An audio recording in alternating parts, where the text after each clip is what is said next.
La Côte d'Ivoire. Ce pays fait partie des géants du foot en Afrique.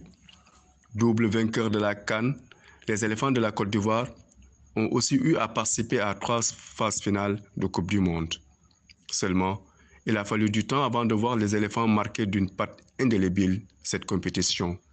En effet, c'est avec coach Yeo Martial que la Côte d'Ivoire est devenue championne d'Afrique à Dakar, avec une génération fabuleuse. Dans les buts, Alain Guamene veillait au grain et pouvait compter sur le teigneux Kwame Aka en défense. Omar Ben Salah, le teint clair du groupe, apportait sa clairvoyance grâce à son jeu fin. Saint-Joseph Gadisseli, l'artiste, Youssouf Aliko Fofana et Serge Alain Magui, les virtuoses, Abdoulaye Traoré Ben Badi et Joël Tchei, les buteurs, s'étaient distingués.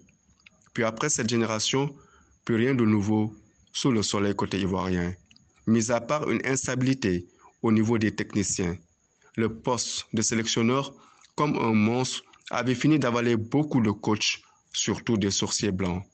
Il y a eu aussi cet épisode tristement rentré dans l'histoire, car en 2000, les éléphants, prématurément éliminés dans une poule où figuraient le Cameroun et le Ghana, furent retenus dans un camp militaire afin d'y recevoir des notions de civisme.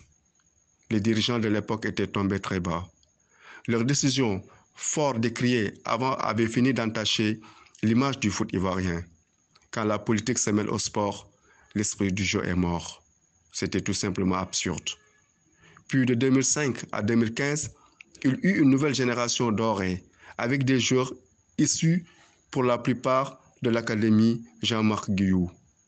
Le travail à la base porta ses fruits et il eut l'éclosion de joueurs comme le maestro Didier Zokora, recordman de cap en sélection, les frères Kolo et Yaya Touré, le phénomène, Gervinho et Boué, les frères Bonaventure et Salomon Kalou, Wilfried Bony et surtout Didier Drogba, la légende. La Côte d'Ivoire redevient un géant avec des pattes solides. Elle devient conquérante et après avoir essuyé 2 revers en finale de CAN en 2006 et en 2012, les éléphants remportent le titre africain en 2015 pour la 2e fois de leur histoire au tir au but face au Ghana. L'histoire se répète comme en 1992, mais hélas, c'était sans Didier Drogba. Oh que c'est bête. Actuellement, les éléphants ont envie de redorer leur blason. Ils sont à la recherche d'un état d'esprit et coach Baumel doit réussir à insuffler un supplément d'âme à son équipe, dont on dit qu'elle manque aussi de caractère.